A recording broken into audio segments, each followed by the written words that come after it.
For some of us watch enthusiasts, the F word is flip. We don't flip watches. We don't sell watches. When we buy, we measure twice and cut once. We buy it right the first time and it doesn't leave the collection. I know some guys that follow that, that way of thinking, that way of going through this hobby. And I think the other half of us that enjoy flipping, that fluid nature of buy, sell, and trade, we kind of are jealous of. We aspire to have that type of bond with a watch, deep down inside. So today, in this week's watch collecting advice episode, I want to talk about the instances where you should never sell a watch, or at least I would not sell a watch. And I'm a huge flipper. I love flipping watches. I love trying a ton of watches. Sometimes I buy knowing full well up front, I'm just buying this to try out, have fun with, review on the channel, and then move on. Sell it, axe it, and move on to another piece. I've done that countless times over the years in this hobby, and I kind of enjoy it, but I do have exceptions, and we're going to talk about that today in this episode. But I'd like to read an email that brought the topic up from Scott, who reached out with a real thoughtful email. He says, "Have you ever had a watch you've just not been able to bring yourself to sell? I bought a Breitling 17 years ago, and for kicks and giggles, I sent a picture and description to one of the more popular pre-owned watch internet sites, and they came back with what I feel was a very generous offer. I was actually hoping they'd lowball the offer and I could say, well, I tried, and have no choice but to keep it. Anyway, I'd love to hear what you think. Thanks, Bruce. I love your show. Please keep up the great work. Hope you and your family stay safe and healthy. That is what is important." Appreciate that, Scott. So first off, I've got to say, Breitling ownership for 17 years, that's quite a long time, and I applaud you for that.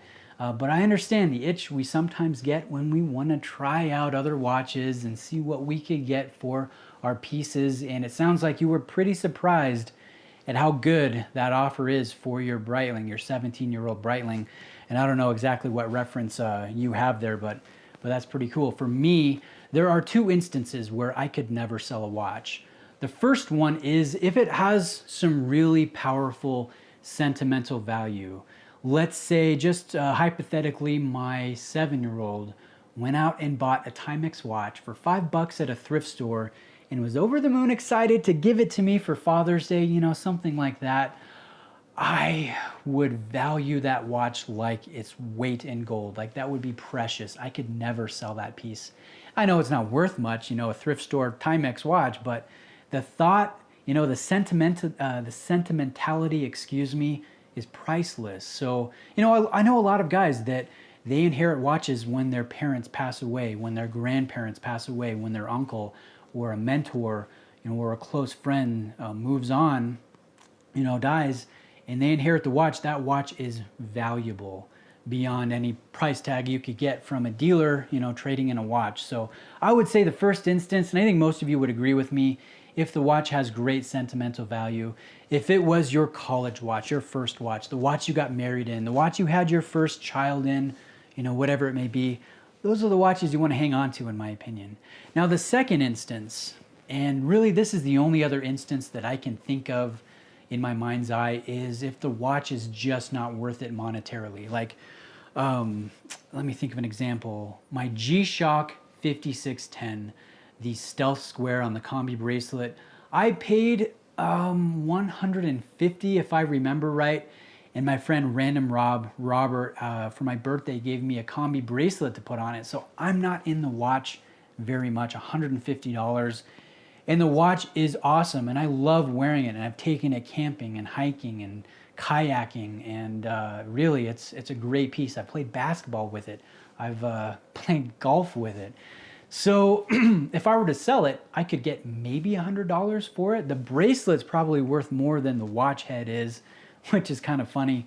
And so it's just not worth it to sell. You wouldn't get that much money, and you're sacrificing way more in getting rid of a watch that you enjoy using, that you get a lot of value from, that you get a lot of wrist time out of. So sometimes a watch really just isn't worth it monetarily to let go because, you can't replace that watch with however much it's worth, right? Like my Blue Coral Sumo, I think I it might be worth around $500. And if I were to sell it, I would not get $500 worth of enjoyment in using that money somewhere else. Like, I'd rather have the watch. So that is really the only other option that I see where, you know, keep the watch. It's just not worth it monetarily to let go. You couldn't replace the wrist time with the right amount of satisfaction. So other than that, I say my collection is free game. I understand this hobby that we're in, watch collecting, watch buying, it's fluid for me. I enjoy the journey. I enjoy trying out different watches. And I've made the mistake in years past of saying, hey, this is a keeper. This is my exit watch. I'm never gonna sell it. I have a saying, there's always another watch. And I fully believe that to be the case.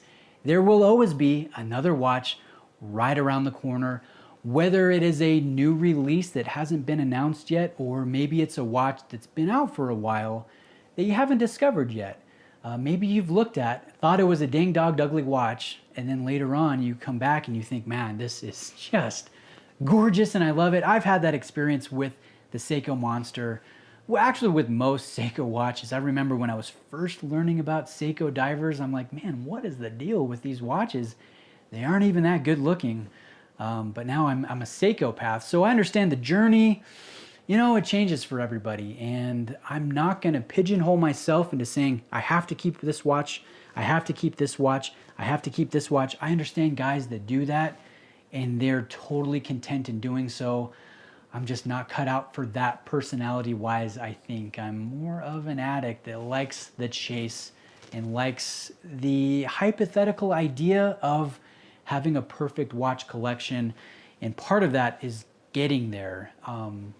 You know, after you get all the watches you think make up a perfect collection, maybe at that point you could be content, but even then, that might be a myth. So for me, any watch is basically fair game. I reserve the right to change my grail at any time. This is a fun, fluid hobby for me, and there's really only two instances where I would never sell a watch, and I would never recommend you sell a watch. And that is if it's a sentimental piece, and if it just is not worth it monetarily. You know, you get more enjoyment from the watch as is, so to sell it just wouldn't make any sense. That's what I have for you guys today. I really appreciate you watching.